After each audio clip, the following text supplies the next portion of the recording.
किनभने म विगत दिनदेखि यो युवा साम्य प्रति नै मेरो आस्था र विश्वास चाहिँ राखेको मान्छे हुँ।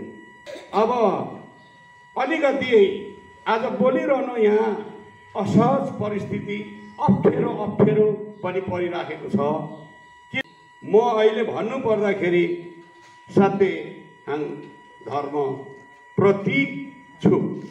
म अहिले भन्नु पर्दाखेरि सत्यहाङ धर्म प्रति छु। म अहिले भन्नु पर्दाखेरि सत्यहाङ धर्म प्रति छु। तर आज पाँचौं पटकमा एउटा ठुलो सफलता प्राप्त भएको छ र ठुलो उपलब्धि भएको छ।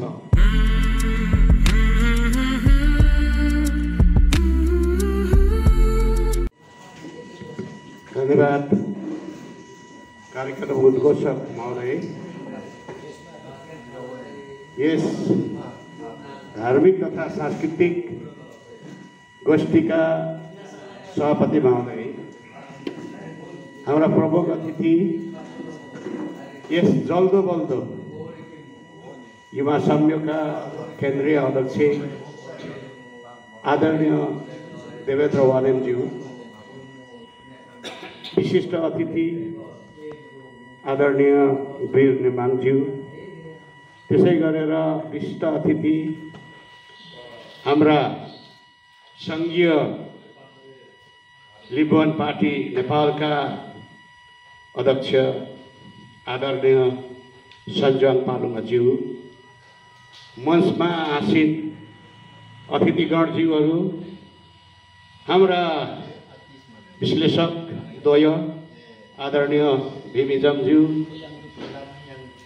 र त्यसै गरी दिपेन्द्र काङबाङज्यू र यस गोष्ठी कार्यक्रमलाई धेरै अघिदेखि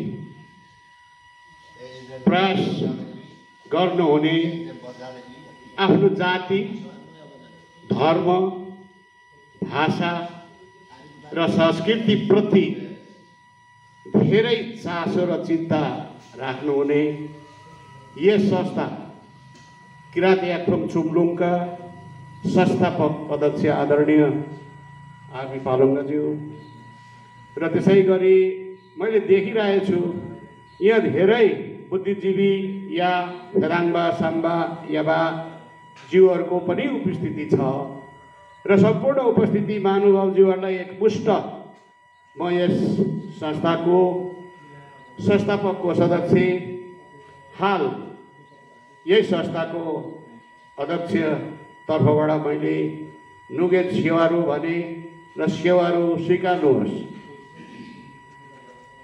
यो कार्यक्रम आज पाँचौं चोटिको यो सफलता छ। यथार्थमा भन्नुपर्दाखेरि हाम्रा आरबी सरले 2075 साल फाल्गुन 17 गते एकताल अत्यन्तै ठुलो यसप्रति चासो र चिन्ता राख्नुभयो र मेरो घरमा आएर उहाँले चारवटा विषय लिएर मलाई सुझाव दिनुभएकै हो। हामी जातिमा अत्यन्तै धनी र यो सम्पत्तिको धनी होइन, हामी आफ्ना भाषा, लिपि, धर्म, संस्कार र संस्कृतिको धनी। तर हाम्रो ओरिजिन चाहिँ के हो त? हामी किरात हौँ कि याक्थुङ? हाम्रो भाषा किरात भाषा हो कि याक्थुङ भाषा हो? लिपिमा किरात हो कि याक्थुङ हो भनेर यो चारवटा प्रश्न उहाँले राख्नुभयो र सल्लाह सुझाव दिनुभयो र यो विषय निकै गहन थियो र मैले एउटा संस्थाको अध्यक्षको हैसियतले मैले एक्लै यहाँ उपस्थिति गर्न सकिनँ र मेरो कार्य समिति साथीहरू बोलाएर यहाँ मैले बैठक गरेँ र बैठक गरिसकेपछि कुरो सबै राम्रो हुन्छ।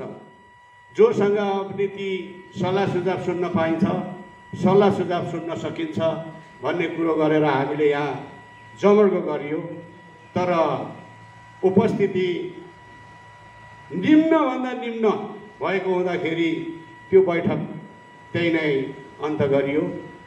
र अर्कोचोटि फेरि मैले धेरै वर्ष धेरै दिन त्यसलाई वेट गरेँ र पछि हाम्रो मङ्सिर 76 सालको मङ्सिर 7 गते हाम्रो यो संस्थाको साधारण सभा हुँदा हाम्रो बन्द सत्रमा फेरि आरबी सरले यो प्रति चासो र चिन्ता राखेर बन्द सत्रमा यो प्रश्न यो सल्लाह सुझाव दिनुभयो र एकपल्ट फेरि पनि हामीले उपस्थिति गरेर गर्दाखेरि एउटा कुरो कहाँ आयो भन्दाखेरि धर्म सबै राम्रो हुन्छ, तर अघि हाम्रा पूर्व वक्ता हाम्रा सङ्घीय लिम्बुवान पार्टी नेपालका अध्यक्षज्यूले धेरै कुरोहरू भनिसक्नु भएको छ, अत्यन्तै मार्मिक र सान्दर्भिक कुरोहरू भनिसक्नु भएको छ। आजको यो महत्त्वपूर्ण उपस्थितिमा जति उहाँले यहाँ राखिसक्नु भएको छ त्यहाँभन्दा अरू अब यहाँ बाँकी छैन। तर यो कुरो हामीले सुनेर यो कुरोलाई कार्यान्वयन गर्न सक्छौँ कि सक्दैनौँ भन्नेमा मात्रै हामीलाई चासो चिन्ता छ। र अब अलिकति आज बोलिरहनु यहाँ असहज परिस्थिति अप्ठ्यारो पनि परिराखेको छ, किनभने म विगत दिनदेखि यो युवा साम्यो प्रति नै मेरो आस्था र विश्वास चाहिँ राखेको मान्छे हुँ र जुन विषय लिएर मैले बोलाउँदाखेरि यहाँ उपस्थिति भएनन्, त्यस कारणले उहाँ हाम्रा आरबी सरलाई नै भने ल मैले बोलाउँदा अलिकति उपस्थिति हुनु गाह्रो माग्यो। किन भन्दा मैले सोचेँ म अहिले भन्नु पर्दाखेरि सत्य धर्म प्रति छु, त्यस कारणले अब होइन तपाईँले नै पो बोलाउनुहोस् हामी उपस्थिति भइहाल्छौँ भन्दा उहाँ आफैले सबै बोलाएपछि चाहिँ थोरै उपस्थिति हुँदाखेरि अब यो सङ्घर्ष समिति अथवा यो खोज अनुसन्धान समिति एउटा गठन गरौँ भनेर छुटेपछि त्यो समिति गठन हुन सकिरहेको थिएन। त्यस कारणले पटक पटक यो एउटा गोष्ठी कार्यक्रम राख्नलाई चाहिँ प्रयत्न हामीले नगरेको होइन, तर आज 5औं पटकमा एउटा ठुलो सफलता प्राप्त भएको छ र ठुलो उपलब्धि भएको छ। र मुन्दु धेरै कुरोहरू आइसकेको छ। मैले यो बोलिरहेर मैले समयलाई खर्च गर्नु पनि त्यति आवश्यक छैन होला। आजको यो गोष्ठी सभामा नयाँ ढाँचाबाट बोल्ने क्रम पनि सुरु भएछ। प्रमुख अतिथिबाट सुरु भएर हाम्रा विशिष्ट अतिथि प्रमुख अतिथि विशिष्ट अतिथिबाट आएका छन्। त्यसकारणले अब हामीले बोलिरहनु भन्दा थोरै बोलेर बिदा लिनु उचित होला। र धर्म सबै राम्रो हुन्छ, धर्म नराम्रो हुँदैन, किनभने विभिन्न भाषा र बोलीबाट धर्म भनेको ईश्वरलाई सम्झिनु हो। विभिन्न भाषा र बोलीबाट ईश्वरलाई पुकारे पनि महाशक्तिमान ईश्वर एकै हुन्छन्। विभिन्न भाषाको शास्त्र वेद विधि विधानबाट ईश्वरको सेवा आराधना गर्नुको उद्देश्य एकै हुन्छ।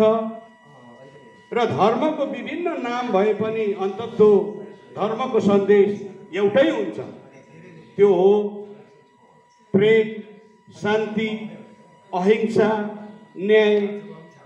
अहिंसा, न्याय। त्यसकारणले हामी जुनसुकै धर्म माने पनि यही 5वटा कुरो हामीले खोजिराखेका हुन्छौँ।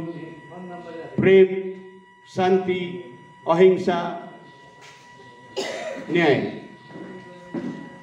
र यी 5वटा कुरो हामीले प्राप्त गर्न सक्यौँ भने मात्र हामीले धर्म मानेको औचित्य हुन्छ। र अब भनिरहँदाखेरि यहाँ अघि पूर्ववक्ताज्यूले भन्नुभयो यो सञ्जालले गर्दाखेरि थिबोङ याक्थुङमा अब समस्या सिर्जना भएको छ। यो समस्याको समाधान कसरी गर्नुपर्छ भनेर हाम्रा आदि सरलाई धेरै ठुलो चिन्ता लागेको मैले महसुस गरेको थिएँ। र आजको यो भेलाले अब यो समस्या समाधान गर्न सकिन्छ कि सकिँदैन भनेर हाम्रा अब विश्लेषकज्यूहरूको अन्तिममा केही कुरोहरू आउँछन्। धर्म युमा साम्यो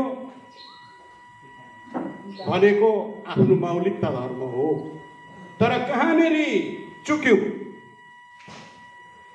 भन्दाखेरि यो देशमा मोटामोटी 2 किसिमको इतिहास भएको म पाउँछु। एउटा इतिहास डाँडापारीको छ, एउटा इतिहास डाँडावारीको छ। र मैले त्यो डाँडालाई चाहिँ, त्यो पर्वतलाई चाहिँ कहाँनिर लगेर ठोकाउँछु भने यो 1831 साउन 22 गतेलाई मैले सम्झेको छु। 1831 भन्दा अगाडि लिम्बुवानमा यस्ता दुविधाहरू केही पनि थिएन। अत्यन्तै मिलमिलाप थियो। लिम्बूमा अत्यन्तै मिलनसार थियो भन्ने कुराहरू हामीले सुनेका छौँ।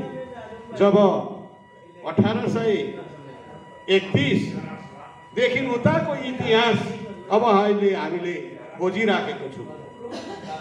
तर समस्या कहाँ आयो त भन्दा 1800 देखि यता लगभग 215 वर्षको अन्तरालमा हामीले एउटा बिग्रिएको इतिहास अध्ययन गरेर हामी सबैले अघि पूर्ववक्ताजीले भनिसक्नु भएको छ, हामी बिग्रिएको छ। इतिहासहरू उहाँले भनिसक्नु भएको छ। हामी एउटा इतिहासको आधारमा बोल्ने गर्छौँ, इतिहासको आधारमा केही गर्ने गर्छौँ। तर इतिहासविदले गलत लेखिदिएपछि हामी सबैले गलतमा आइपुगेको अवस्था चाहिँ छ। र त्यति मात्रै होइन, जब लगभग 215 वर्षको अन्तरालमा जुन चाहिँ 1831 को सन्धि पत्रमा जुन चाहिँ त्यो बेला पृथ्वीनारायण शाहले 17 पटक आक्रमण गरेको इतिहास छ। तर त्यो आक्रमणमा कहिल्यै पनि गोर्खाका राजाले जितेनन्, लिम्बुवानका जनताहरू कहिले पनि हारेनन्। त्यति गरिसकेपछि लिम्बुवानमा एउटा यस्तो षड्यन्त्र भयो, अघि छासछुस कुरो आइसकेको छ। पृथ्वीनारायण शाहले अब बन्दुकको लडाइँले म लिम्बुवान लिन सक्दिनँ, वैचारिक लडाइँ गर्नुपर्छ भनेपछि उसले वैचारिक लडाइँ गर्यो। ठुलो षड्यन्त्रमूलक लडाइँ भयो। त्यतिखेर 8 किराथाङ, लिम्बुवानमा 8 किराथाङ राजाले राज्य गर्थ्यो। त्यो वैचारिक युद्धमा पृथ्वीनारायण शाहले 3 किराथाङ राजाहरू किने। त्यो किनिसकेपछि चाहिँ ती 3 किराथाङहरूले चाहिँ गोर्खाका राजापछि पक्ष वकालत गर्यो र 5 किराथाङ चाहिँ लिम्बुवान पक्षमा भएपछि त्यो लिम्बुवान भूमि युद्ध मैदानमा पर्यो र लिम्बू नै बाजेर जुधेर काटाकाट गरेर ठुलो युद्ध भएको इतिहास छ। अब यो बिग्रेको इतिहास हो कि सही इतिहास हो यो बुझ्न समय लाग्छ। अब मैले जानेको चाहिँ अब सुडे पनि अफाइ, बक्सिम पनि अफाइ। त्यहाँबाट गोर्खाका राजा आएपछि तिमीहरू दाइ भाइमा यसरी युद्ध गर्नु हुँदैन, तिमीहरू मिल्नुपर्छ।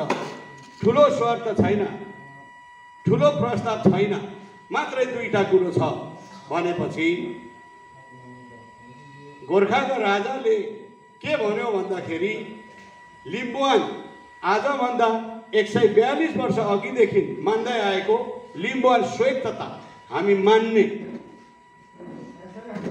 र लिम्बुवान पक्षबाट चाहिँ के भयो भन्दाखेरि गोर्खाका राजाले मात्रै गोर्खाका राजालाई केन्द्रीय सरकार मान्देऊ भनेपछि यो दुईटा कुरोमा सहमति भएपछि यता आएपछि 215 वर्षको अन्तरालमा धेरै धेरै धेरै बिग्रेर हामी तहस नहस भएर आफ्नो भाषा लिपि के हो, धर्म संस्कार संस्कृति के हो, त्यहाँबाट हामी एउटा माटोमा मिलेको अवस्थामा हाम्रो महागुरु फाल्गुनन्दको उदय भयो। उहाँले एउटा राणाकालीन अवस्थामा पनि धेरै धेरै कुराहरू दिएर जानुभएको छ र जबसम्म अघि आएको छ, जबसम्म हामीले हाम्रा पूर्वजहरूलाई मान्न र सम्मान गर्न सक्दैनौँ त्यहाँबाट नै हामी तहस नहस भएको मेरो विचारमा आएको छ। किनभने अघि कान्दैनहाङ लासाहाङदेखि लिएर तपाईँको सोदुङ्गेन लेप्पोहाङ, प्रथम श्रीजङ्गा, काङसोरेहाङदेखि लिएर तपाईँको दोस्रो श्रीजङ्गाहाङ अब अघि आइसकेको छ। यी सन् 880 देखि 915 सम्म प्रथम श्रीजङ्गाले यो लिम्बुवान भूमिमा राज्य गरेको इतिहास पाइन्छ। जुन बेला हाम्रो लिपि उहाँले आविष्कार गर्नुभएको थियो भन्ने पनि पाइन्छ। त्यतिखेर हामीहरू माङ लिपि भन्ने गर्दथे र पछि उहाँको जब निधन भयो, स्वर्गग्रहण भयो, त्यतिखेरै हाम्रो लिपि पनि हराउँदै हराउँदै गएर 17औं शताब्दीमा दोस्रो श्रीजङ्गाले खोज अनुसन्धान गरेर अहिले हाम्रो भाषा, हाम्रो लिपि भन्ने सम्मान आदर प्रमाण उहाँले दिनुभएको थियो र उहाँले भन्नुभएको छ विभिन्न जात जातिको पहिचान र परिचय भाषा लिपि नै हो भन्नु भएर उहाँले उहाँको सर्वस्व ज्यान गुमाउनु भएको यथार्थ इतिहास छ। त्यसकारणले गर्दा अब यो सञ्जालको बारेमा कुरो गरिरहँदाखेरि धर्म सबै राम्रो छ, तर कोही कसैको त कोही कुनै प्रकारको धर्म मान्नेको त गुरु हुन्छन्। तर यो सञ्जालबाट चाहिँ एउटा भन्नु पर्दाखेरि अहिले युवा साम्य धर्म पक्षका साथीहरूले महागुरु फाल्गुनन्दलाई असली शब्दहरूको गाली गलौजले गर्दाखेरि यो समस्या समाधान होला जस्तो यहाँ देखिँदैन। किनभने कसैको त अत्यन्तै प्यारो गुरु हुनसक्छ। अब के भन्ने शब्दहरू आउँछ भन्दाखेरि अब महागुरु फाल्गुनन्द भनेको चाहिँ के हो त्यो तेस्रो लिङ्गी भन्छन्। अब त्यहाँबाट के हो त्यहाँ भन्दै जाँदाखेरि अहिले नराम्रो होला, पढिरहनु भएको होला, तर त्यसो गरिरहँदाखेरि चाहिँ समस्या समाधान हुँदैन। उसले उहाँको भनाइ के छ भन्दाखेरि चाहिँ आफू मरे पनि अरूलाई बचाउनु भन्ने भएर उहाँले अब साधुको भेष लगायो होला, जोगी भयो होला, मागी खायो होला, तर यथार्थमा त आफ्नो भाषा, धर्म, संस्कार, संस्कृति पनि दिइराख्नु भएकै छ। र कसरी दिएको छ भन्दा अघि आएको छ कुरो, यो पेली फाङ्सा धर्मको स्रोत भनेकै पेली फाङ्सा हो।